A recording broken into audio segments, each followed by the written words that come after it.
असा शासकीय निर्णय घेतला आणि तो शासकीय निर्णय घेऊन 9 कंपन्यांना असे अधिकार दिलेत की जी काही पुढे नोकर भरती करायची आहे ती या कंपन्यांच्या मार्फत करायची। या 9 कंपन्यांमध्ये अनेक जण कोण लाभार्थी आहेत, कोणाच्या कंपन्या आहेत हा एक वेगळा राजकीय विषय होईल, पण तेही आपल्याला कळून चुकेल आज ना उद्या कोणत्या कंपन्या आहेत त्या। आता प्रश्न असा आहे की जेव्हा तुम्ही एका बाजूला देशाचे माननीय पंतप्रधान दरवर्षी 2 कोटी नोकऱ्या देऊ असं म्हणतात, दुसऱ्या बाजूला राज्य शासनामध्ये नोकर भरती थांबलेली आहे। 2 लाख शासकीय नोकऱ्यांची वॅकन्सीज आज आहेत, रिकाम्या जागा आहेत 2 लाख। या 2 लाखा लोक बेरोजगार तरुणींना संधी दिली तर आता आपल्या राज्यामध्ये केंद्र शासनाप्रमाणे 7वा वेतन आयोग लागू आहे आणि 7व्या वेतन आयोगाच्या प्रमाणे त्यांना पगार मिळाला असता। आता यांनी काय केलं तर कंत्राटदारांना अधिकार दिले। ते अधिकार देताना त्यांनी एक त्या GR मध्ये नमूद केलं की कुशल विभागाला काय पगार दिला जाईल, आणखीन खास विशेष कुशल असेल तर काय दिलं जाईल। तर वेतनाचे आकडे दिलेले ते अशा पद्धतीचे आहेत की जर कुशल मनुष्यबळासाठी 25 ते 60 हजार वेतन, आणखीन अतिकुशल असेल तर 40,000 ते 1,20,000 पर्यंत आम्ही वेतन त्याला देऊ। पण हे देताना पुन्हा जे कंत्राटदार आहेत त्यांना 15% कमिशन दिलं जाणार आहे। ते 15% कमिशन यांच्याचकडनं काढून घेणार, अधिक 1% वेगळा टॅक्स म्हणून घेतला जाईल। 1% असा, 1% मिसेलिनियस आणि 1% सेस म्हणून 17% त्या दिलेल्या वेतनात, म्हणजे समजा 25,000 वेतन देणार असतील किंवा 30,000 देणार असतील तर 17% कपात तिथंच होणार आहे। अधिक 13% कपात जी नियमानुसार आहे, जी EPF प्रायव्हेट फंडासाठी कपात करावी लागते, ती सगळी गेली तर त्या कर्मचाऱ्याच्या हातामध्ये फक्त 60% पगार येईल। म्हणजे ज्याला 30,000 पगार सांगितला असेल तर त्याला 60% म्हणजे 18,000च्या घरात पगार येणार आहे। लक्षात घ्या, एवढी त्याच्या पगारातली कपात होणार आहे। आता एवढी कपात झाल्यानंतर ती कपात करताना पुढे आणखीन GR मध्ये आणखीन धक्का दिलाय। तो धक्का असा आहे की हे कंत्राटी कामगार जे आता केलेले घेतले जातील ते पुढील 5 वर्षासाठी याच वेतनावर काम करतील। त्यांना वेतन वृद्धी, त्यांना बोनस, मेडिकल किंवा आणखीन महागाई भत्ता या गोष्टी काही नाही, फिक्स असं करणार आणि अशाच पद्धतीनं वेतन त्यांना दिलं जाईल 5 वर्षासाठी। आपण विचार करा, ह्याला सगळ्याला कारणीभूत पहिल्यांदा केंद्र सरकार आहे। केंद्र सरकारनं कामगारांचे कायदे बदल केले। सुदैवानं महाराष्ट्रामध्ये त्यावेळेला आदरणीय उद्धवजी ठाकरे साहेब मुख्यमंत्री होते आणि त्यांनी केंद्राचे कायदे, कामगार कायदे राज्यात लागू करू दिले नाहीत। हे आल्याबरोबर ते कायदे लागू झाले। त्या कायद्यातल्या काही गोम आहेत त्या मुद्दामून सांगतो, सर्वसामान्य जनतेला सुद्धा आता कळलं पाहिजे की हे सरकार आपल्या मुळावर कसं आलेलं आहे ते। त्यातला पहिला असं आहे की परमनंट नोकरी जवळजवळ नाहीच। मग काय असेल तर फिक्स टर्म एम्प्लॉई, जसा आता हा 5 वर्षाचा आहे। आता तो फिक्स टर्म ठेवल्यानंतर त्याला आज आम्ही कंत्राटी पद्धतीने सांगितलं तुला मी महिन्याला 25,000 रुपये पगार देईन, तुझं आणि माझं कंत्राट झालं आणि त्यानुसार मी 2 वर्ष तुला पगार देत आलो। 2 वर्षानंतर तो म्हणाला माझं फिक्स टर्मचा आता पुन्हा एकदा करार पुढं वाढवा। तो करार वाढवताना मालक म्हणतो मी तुला तेव्हा 25,000 दिले, आता मला शक्य नाही, तू 20,000च काम करायला तयार असेल तर बोल, नाही तर माझं तुझं कंत्राट संपलं। म्हणजे सर्वसामान्य तरुणांच्या अशा आकांक्षांवर पाणी फेरणारे निर्णय या सरकारनं घेतले, केंद्र सरकारनं फिक्स टर्म मध्ये। बाकी तर तुम्हाला कॉन्ट्रॅक्च्युअल लेबर आणि तिसरा कॅज्युअल लेबर, परमनंट कोण हा विषय गंभीर आहे। म्हणून केंद्र सरकारने असे कायदे करताना आणखीन एक घाणेरडा कायदा केला की 100 पूर्वी असं होतं की 100 कर्मचारी किंवा त्याहून अधिक कर्मचारी असतील तर तो कारखाना किंवा ती इंडस्ट्री बंद करायची असेल तर त्यांना राज्य सरकारची अनुमती घ्यावी लागत होती. आता त्यांनी कायद्यात अशी तरतूद केली, 300 पर्यंतचे कर्मचारी संख्या असेल तर त्या कारखान्याच्या मालकाला जर एखादा कारखाना बंद करायचा असेल तर ते त्या पद्धतीनं बंद करू शकतात. त्याला कुणाची परवानगी घेण्याची गरज नाही. आत्ता काल परवाकडे महाडमध्ये हा प्रकार घडला. एका कारखानदारानं त्या 7-8 कर्मचाऱ्यांच्या लढाऊ कर्मचाऱ्यांना काढलं म्हणून बाकीच्यांनी आंदोलन केलं. त्यावर आमच्या बैठका झाल्या पण ते ऐकलं नाही. आता सगळ्यांना काढून टाकलं त्यांनी. कोण विचारणार?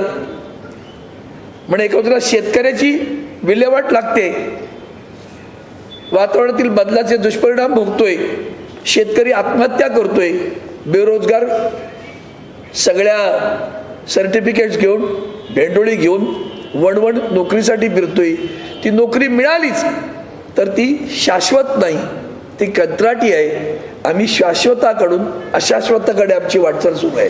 आणि इतकी भयानक आहे की आत्ता हे जे काय प्रकारात सरकारनं केलं त्यातलं सगळ्यात लक्षात येईल तुम्हाला, जेव्हा कंत्राटी कामगारांचं अशा पद्धतीनं भरती होते तेव्हा आरक्षणाचं काय होतं. एका बाजूला मनोज जरांगे उपोषणाला बसले मराठ्यांच्या आरक्षणाला, दुसऱ्या बाजूला ओबीसी दिल्या म्हटल्यावर ओबीसीची मंडळी आपली राज्यातील तयार झाली.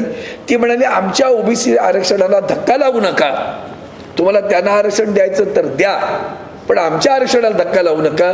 राज्यातलं सरकार 2 समाजामध्ये भांडण लावून मस्त बघते. त्याचं सर्वात सुंदर उदाहरण म्हणजे काल माननीय मुख्यमंत्र्यांनी पत्रकार परिषद घेतली. त्या परिषदेला 2ही उपमुख्यमंत्री येत असताना मुख्यमंत्री असं म्हणाले काय नाही, बोलू आणि निघून जाऊ. पत्रकार परिषद कशासाठी होती? मराठा समाजाच्या आरक्षणासाठी. बोलून निघून जाऊ इतकं गांभीर्य या सरकारला आहे. यावरून लक्षात घ्या, मराठा समाजाने लक्षात घ्या, ओबीसी समाजाने लक्षात घ्या, देशातील केंद्राचं सरकार सुद्धा याला जबाबदार आहे. कारण त्यांनी हा पायंडा पाडला, हे कायदे केले आणि निव्वळ पाडला नाही तर सार्वजनिक उपक्रमांची गळचेपी करून सगळ्या सार्वजनिक उपक्रमांमधनं आज बँकांच्या शाखांमध्ये गेला तर ओसाड पडलेल्या शाखा दिसतात. 1-2 कर्मचारी असले तर दिसतात. कर्मचाऱ्यांची संख्या प्रचंड प्रमाणात सगळीकडे कमी करून टाकली आणि खाजगीकरणाकडे सगळे चाललेले आहेत. खाजगीकरण कोणाला करतायत त्याच्यात बोलण्याची गरज नाही आहे. मग एअर इंडिया असेल, मुंबईचं हवाई दल असेल, हवाई अड्डा असेल, या सगळ्या ठिकाणी खाजगी नोकऱ्या सुरू आहेत, त्याही कंत्राटी पद्धतीने सुरू आहेत. म्हणून याचा उपयोग आता राज्य सरकारनं केला. यांचे राहिले किती दिवस? बोलून निघून जाऊ, हे त्यातला अर्थ आहे. बोलून निघून जाऊ म्हणजेच असेच 3-4 महिने काढून निघून जाऊ, तुमचं भलं करण्याचा आमचा विचार नाही. आणि म्हणून राज्यातील जसं शेतकऱ्यांनी आंदोलन केलं, आता कामगार सुद्धा रस्त्यावर उतरेल. सर्व कामगार संघटना याचा गंभीर विचार करतायत. कृती समिती याचा गंभीर विचार करते. बेरोजगार तरुण भेंडोळ्या घेऊन फिरतोय. रोजगार हा शब्द इतका फसवा आहे की रस्त्यात भाजी विकणार त्याला सुद्धा रोजगार दिला म्हणून सांगायला हरकत नाही. मुद्रा, स्टँडअप, स्टार्टअप बोगस आहे सगळं. सर्वसामान्य एखादा तरुण मुलगा जर त्यासाठी बँकेत गेला कर्ज मागायला तर त्याला कर्ज सहजासहजी मिळत नाही, तो उभाही राहू शकत नाही. फक्त तिकडं घोषणा करायच्या आहेत आणि त्या घोषणाबाजीमध्ये हे जे जुमलेवालं सरकार वरती आणि जुमलेचं बाप, आमच्या उद्धवजींच्या भाषेतले शब्द मी वापरू इच्छित नाही, पण जे काय घडतंय ते कामगारांच्या मुळावर येणार आहे. आणि मग यांचा आवाज कोणी विचारायचा? तुम्ही ती SEZ मध्ये तुम्हाला किती लोकांना माहिती आहे? मी लोकसभेत विचारला प्रश्न एकदा कामगार मंत्र्यांना, भारतातील जनतेला कळू द्या SEZ ला कामगार कायदे लागू आहेत का? अनेकांना याची कल्पना नसेल. SEZ मध्ये कामगार कायदेच लागू नाहीत. SEZच्या क्षेत्रामध्ये इतर ठिकाणी लागू होते, ते आता पंगू करून टाकले. त्यामुळे ही जी वाताहत आता लागलेली आहे त्यातून बिचारे आमचे तरुण, जो आमचा समाज मागे आहे, मराठा समाज असेल, ओबीसी समाज असेल, जो आरक्षणासाठी झगडतोय, त्या समाजाला सुद्धा आपल्या माध्यमातून एकच विनंती करतोय, बघा तुमचं आरक्षण कायमचं कसं संपवतायत. हा आरक्षण कायमचं संपवण्याचा डाव भारतीय जनता पार्टीतलं केंद्रातील सरकार आणि राज्यातील सरकार हातात हात घालून करतंय, त्याचा निषेध आम्ही करतो. त्यावर निश्चितपणे आदरणीय उद्धवजींच्या मार्गदर्शनाखाली आम्ही सर्व पुढे या बाबतीत राज्य सरकारला खडा सवाल तर विचारूच, पण त्या संदर्भात वेळ आली तर आंदोलन सुद्धा पुकारू, एवढंच या निमित्तानं सांगू इच्छितो. कोण बोलतो? एक मिनिट. हा काय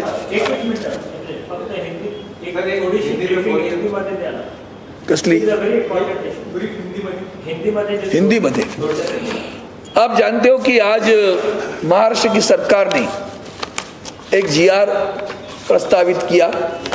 उस जीआर में उन्होंने यह कहा कि आगे चलकर सरकारी हो, निम्न सरकारी हो, स्वराज्य संस्थाएं हो, इस सभी संस्थाओं में अगर नौकर भर्ती करनी होगी तो वो सरकार नहीं करेगी, न कि अपना सार्वजनिक उपक्रम करेगा, न कि कोई स्वराज्य संस्था करेगी, वो करेगी एजेंसीज.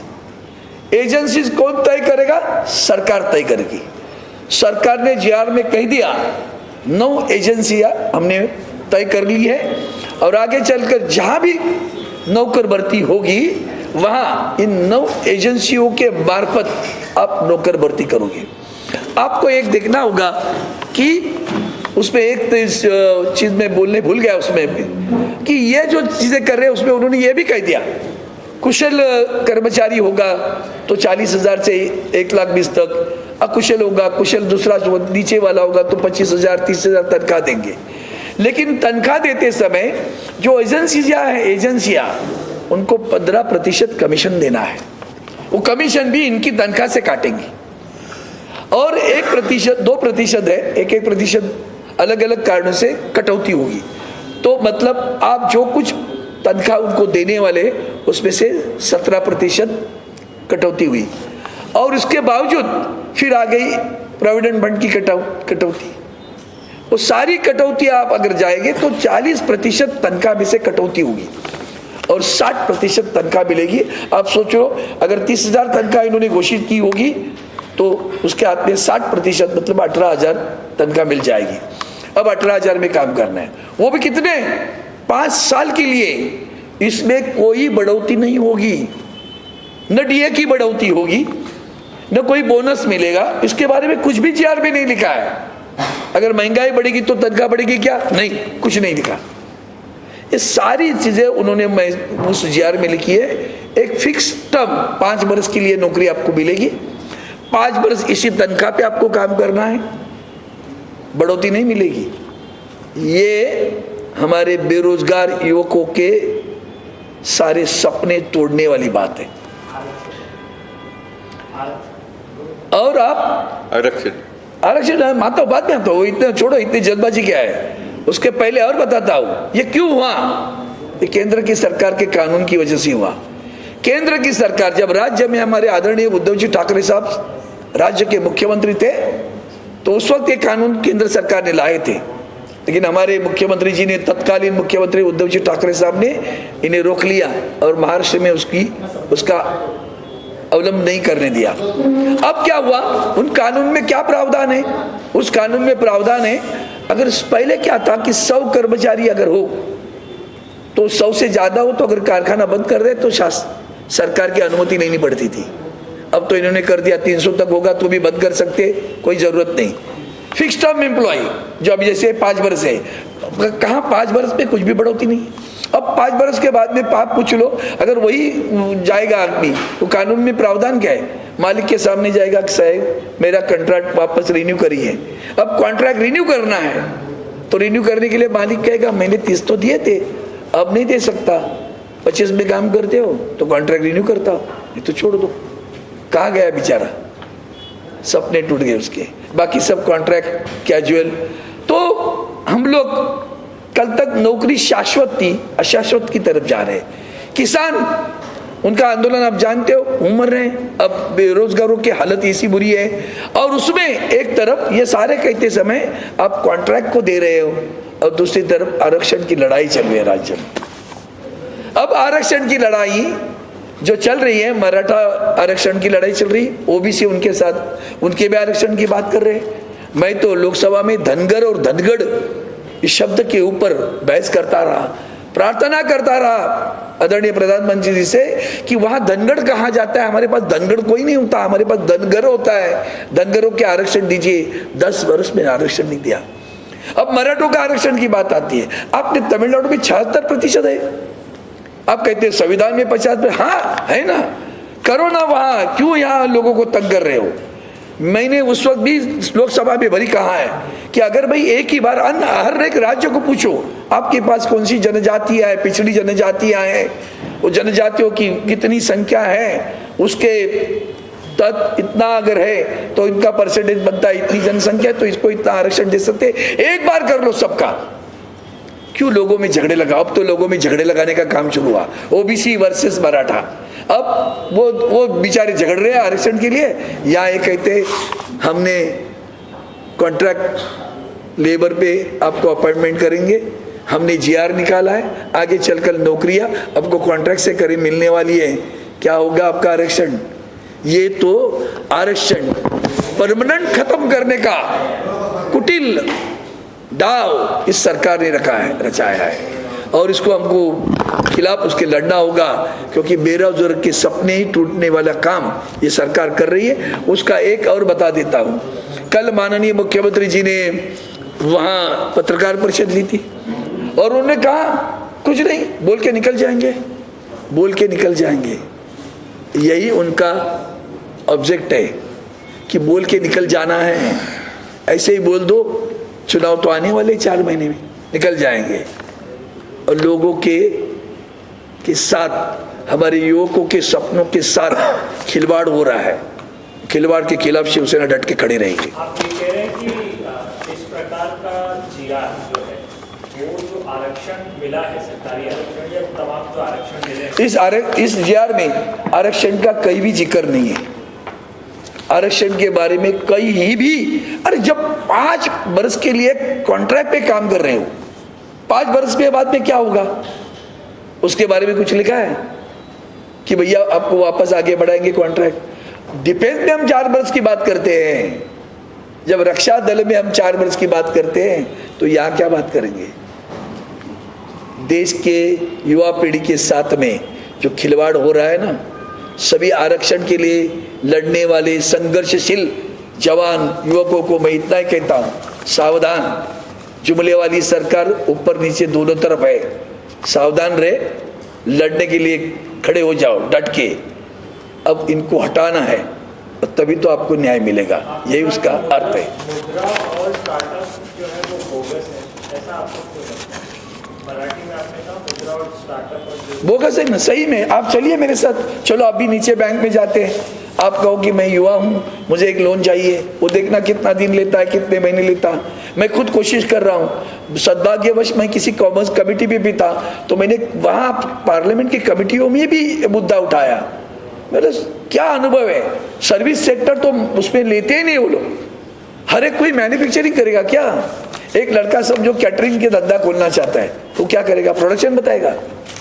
मुख्यमंत्र्यांनी व्हिडिओ संदर्भात जो व्हिडिओ बोलत आहेत त्याच्यावर स्पष्ट करणे की त्यांचं असं म्हणणं आहे की हा व्हिडिओ व्हायरल करून विरोधक संभ्रम पसरवत आहेत। माझं असं म्हणणं होतं की राजकीय चर्चा नको, फक्त मुद्द्यावर बोलूया आणि मराठा आरक्षणासंदर्भात बोलूया। सर्वसर्व आहे हो, तुम्ही सांगा त्या बोलण्या त्यांची आजवरची कृती काय होती।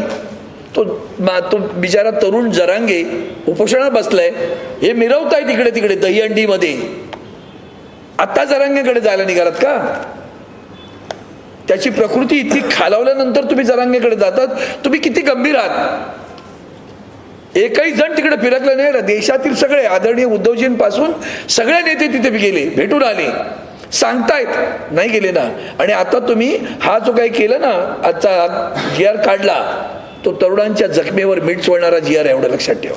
मराठा राष्ट्राचा जो मुद्दा आहे त्यावर तर म्हणतात की ओबीसी प्रवर्गातून आरक्षण देणार नाही, मग नवीन प्रवर्गातून देणार का, काय त्याचं कसं आम्ही करू, आम्ही निश्चितपणे करू। शिवसेना कटिबद्ध आहे, आम्ही नुसते त्यांच्यावर जात नाही झेंडे फडकवायला। नशिबाने मराठा समाजाची आंदोलनं ही या महाराष्ट्राला अभिमान वाटावी अशी आंदोलन झाली आहेत. कुठलाही राजकीय अभिनिवेश न बाळगता बोललं पाहिजे, इतकं शांततापूर्ण आणि शिस्तबद्ध आंदोलन त्यांनी केलं. त्या मराठा समाजाला तुम्ही आत्ता दांडके मारलेत. हा तुमचे गांभीर्य बरं का तुमचं, म्हणून जायचं ना बोलून जाऊ दांडके मारू, मग जास्तच ते वाढलं म्हणून तुम्ही आता त्या पोलीस अधिकाऱ्यांवर कारवाई केलेली आहे. असं आहे बघा, पर्याय मला असं वाटतं या देशातील घटनेमध्ये बदल केले पाहिजेत. घटना दुरुस्ती केली तर ते कायम टिकणारं असणार आहे. ते मुद्दामून हे जे खेळ म्हणूनच मला वाटतं डबल इंजिनियर आहे तुमचं, मग करा ना घटना दुरुस्ती. त्या दिल्लीमध्ये त्या मुख्यमंत्र्यांचे अधिकार काढून घेण्यासाठी ऐन अधिवेशनात ऐन वेळी तुम्ही कायदा आणलात. कोर्टानं तुमच्या मुस्कटात मारली होती बरं का, आणि म्हणून तुम्ही कायद्यात दुरुस्ती करून सगळे अधिकार त्या नायब राज्यपालाकडे आणून दिलेत. बदली आहे अधिकार नायब राज्यपालाचे. मग सरकार कशाला पाहिजे? भरती आणि बढती मधले जो अधिकार नायब राज्यपालाकडे केलं ना तुम्ही तुमच्या सोयीसाठी, मग करा ना असेसाठी मराठा आरक्षणासाठी.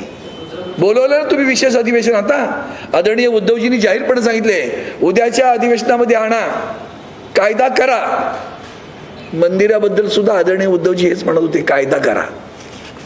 यामध्ये आपण म्हणतोय की त्यामध्ये आरक्षणाचा काहीच उल्लेख नाही, म्हणजे ह्याच्या पुढे जी भरती होणार या कंत्राटदार कंपन्यांच्या मार्फत त्यामध्ये आरक्षण सुद्धा संपुष्टात येणार. अहो हा जो विषय आहे की नाही एजन्सी, तुम्ही लक्षात घ्या आजही सगळीकडे कॉन्ट्रॅक्ट लेबर्स आहेत बघा तुम्ही. त्यामुळे त्यांनी कोणाला भरावं त्याच्यावर निर्बंधच नाही ना. तुमची एक कंपनी आहे, मी सांगितलं माझ्या कंपनीत 100 माणसं तुम्ही पाठवा, यू आर ह्युमन सप्लायर माणूस, तुम्ही माणसं सप्लाय करणे तुमची कंपनी आहे. मी काय विचारतो का तुम्ही यात आरक्षण किती घेतले, ओबीसी किती आहेत, SC किती आहेत, ST किती आहेत, ओपन किती आहेत, काही नाही ना. मला 100 माणसं मिळाली पाहिजेत बस झालं. आरक्षण कायम बंद करण्याचा कुठील डाव आहे लक्षात ठेवा. विरोधी पक्षनेते विजय वडेट्टीवार म्हणाले होते की ज्या 9 कंपन्या आहेत त्या भाजपशी संबंधित आहेत आणि त्यामुळे यातला जो पैसा आहे तो येणाऱ्या निवडणुकांमध्ये वापरतील. तुमच्याकडनं काय माहिती कोणत्या कंपन्या? पुन्हा मला असं वाटतं की राजकीय अभिनिवेश घेण्यापेक्षा हा काय मुद्दा काल आला का हो मराठा समाजाचा? मला वाटतं माननीय उपमुख्यमंत्री तत्कालीन मुख्यमंत्री त्यांची जरा सगळे व्हिडिओ दाखवा ना हो तुम्ही. ओबीसीचं आरक्षण नाही दिलं तर मी राजकारणातून निवृत्त होईल बोललेत की नाही बोललेत? हां मग दाखवा जरा. विसरशील खास मला दाखवून द्या ना त्यांना की तुम्ही हे बोलला होतात. तुम्ही मराठा आरक्षणाबद्दल पण बोलला होतात. आमच्या सरकारवर टीका करताना तुम्ही उद्धवजींच्या सरकार टीका ह्यांना जमत नाहीये, मग आमची सत्ता येऊ द्या आम्ही करून दाखवू, करा ना. म्हणून मी कायमस्वरूपी सांगितलंय घटनेमध्ये दुरुस्ती करा, टक्केवारी वाढवा. जर तुम्ही तामिळनाडू 76% आहे ते बंद कमी करू शकत नाही तर मग इथं सुद्धा वाढवा. राज्यांना विचारा, सगळ्या राज्यांमध्ये आता धनगडवरनं शब्द लक्षात आलं की नाही? एका अक्षरावरनं, शब्दही नाही, एका अक्षरावरनं आरक्षण मिळत नाहीये. मग त्या राज्याच्या प्रमुखांची कमिटी बसवा, सांगा त्यांना तुमच्या कुठल्या जमातींना आरक्षण द्यायचं करा. इकॉनॉमिकली सोशल बॅकवर्ड क्लास म्हणून मराठा समाजाकडे पाहिलं तुम्ही. खेळताय त्यांच्याबरोबर, तुम्ही खेळताय बरं 10 वर्ष. आणि म्हणून मला असं वाटतं याचा निषेध करावा तितका थोडा. हा GR भाजपच्या काही पोटभरू लोकांसाठी काढला काय असंही मला शंका वाटते. कोणी कोणी घेतली पण बर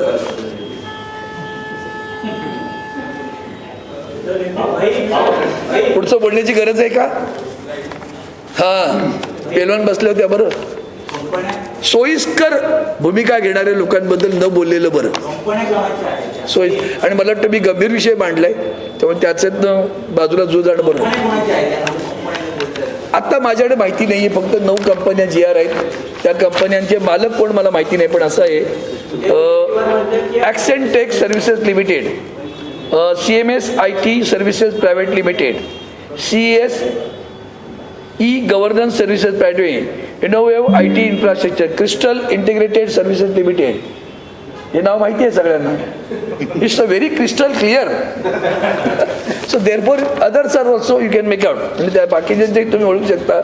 S2 इन्फोटेक इंटरनॅशनल, नंतर Sainik intelligence security private limited, Singh intelligence security services limited, Urmila international services limited, अशा 9 कंपन्यांना हे कंत्राट दिलं आहे. कुशल, अर्धकुशल, अकुशल अशी दिलेली आहेत. बाकी अतिकुशल कोणी भरती करायची ते मात्र इथं दिलं नाही, यांना दिलंय फक्त S2 इन्फोटेकला अतिकुशल अशा कंपनी. कर्मचाऱ्यांचा जो गंभीर मुद्दा आहे याबद्दल आपण कामगार नेते देखील आहात. काय आंदोलनाची हाक दिली नाही? मला वाटतं आम्ही भारतीय कामगार सेना आदरणीय उद्धवजी बाळासाहेब ठाकरे यांच्या नेतृत्वाखाली संघटना काम करते, त्यांच्या मार्गदर्शनाचं काम करतो. सुदैवानं त्यांच्या मार्गदर्शनानुसारच मधल्या काळामध्ये सर्व संघटनांची कृती समिती तयार केली हवी आणि त्या कृती समितीच्या संदर्भात आम्ही चर्चा करू आणि या संदर्भातलं आंदोलन नक्कीच छेडू म्हणजे छेडूच, मुळावर आले ताई.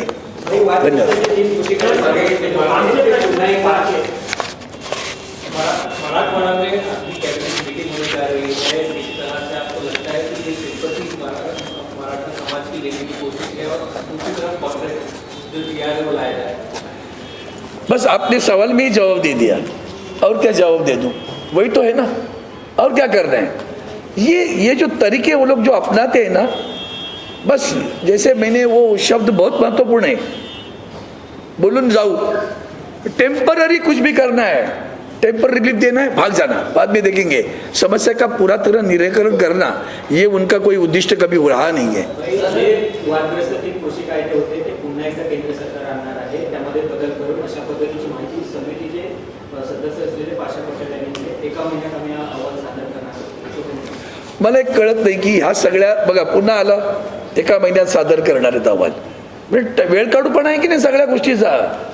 कुठलीही गोष्ट त्यांनी आत्तापर्यंत दिलेल्या वेळेत पूर्ण केली असं एक गोष्ट तुम्ही सांगा की या सरकारनं किंवा तत्कालीन माननीय देवेंद्र फडणवीसांनी काही सांगितलं त्यांची पुन्हा आता ते व्हिडिओ सांगायला गरज नाही आहे.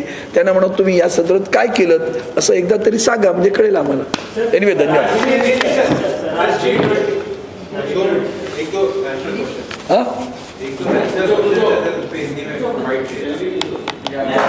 सर सवाल ये है कि इंडिया अलायंस को लेकर के काफी गहमागहमी है, बैठकें भी हो रही है, दोनों ही तरफ बैठक हो रही है, बट इसी बीच आपके ही सहयोगी दल कुछ एक विवादित बयान दे रहे हैं, सनातन धर्म को लेकर के बयान. नहीं, मुझे लगता है देखो हमारे सामना में आदरणीय हमारे सांसद संजय जी राउत जी उसके संपादक है, उन्होंने एडिटोरियल लिखा. उस एडिटोरियल में इसका बहुत स्वच्छ तरीके से उन्होंने क्लैरिफिकेशन दिया हुआ है. तमिलनाडु में मैं 1-1.5 बरस रहा हूँ, तो तमिलनाडु आज नहीं पहले से हिंदी का विरोध कौन करते हैं ना, तब नहीं विषय आता क्या सारी. तो उनकी ख्यालात उनके राज्य के लिए है, उसके ऊपर भी हम वहाँ कोऑर्डिनेशन कमेटी में बात हो सकती है, करेंगे. लेकिन इसका समर्थन शिवसेना करती है ऐसा कभी नहीं है. शिवसेना हिंदुत्व को मानती है. उस अग्रलेख में भी वो डट के कहा है कि हिंदुत्व ही शिवसेना का श्वास है. स्टैंड लेंगे आप लोग अभी आने वाले बैठकों में, स्टैंड लेंगे कि इस प्रकार के बयानात ना दिए जाएं जिससे पूरे जो अलायंस का जो ये नहीं कुछ नहीं होता. अलायंस में सभी बुजुर्ग नेता है, अनुभवी नेता है. इसको गलतियां कहे नहीं कहे वो अलग बात है. राजनीतिक बयान देते समय वो बराबर सोचकर आगे चल. अभी तो एक मीटिंग तो हुई है, अब आगे चलकर और देखो ना, चुनाव के परिणाम देखे नहीं क्या, चुनाव के परिणाम कैसे आए हैं. वो तो नींव डाली है हमने, इंडिया की नींव डाली है, अब मंदिर बनेगा 2024 में. की बुकलेट लॉन्च हुई है, इसमें फिर एक बार लिखा गया है भारत मदर ऑफ डेमोक्रेसी. कहीं ना कहीं मुगलों का इतिहास नहीं है, अकबर का इतिहास बताया गया और भारत का डेफिनेशन G20 के बुकलेट में दिया गया. अच्छा, एक दो अभी बड़ा लंबा है इसका, लेकिन शॉर्ट में जवाब देता हूँ. आदरणीय देश की हमारे राष्ट्रपति जी, महामहिम राष्ट्रपति जी ने न्योता दिया और कहा, महामहिम राष्ट्रपति जी ने निमंत्रण, महामहिम राष्ट्रपति भारत उनका निमंत्रण, और नीचे लिखा G20 इंडिया समिट. इसमें जवाब मिल गया आपको, बस हो गया.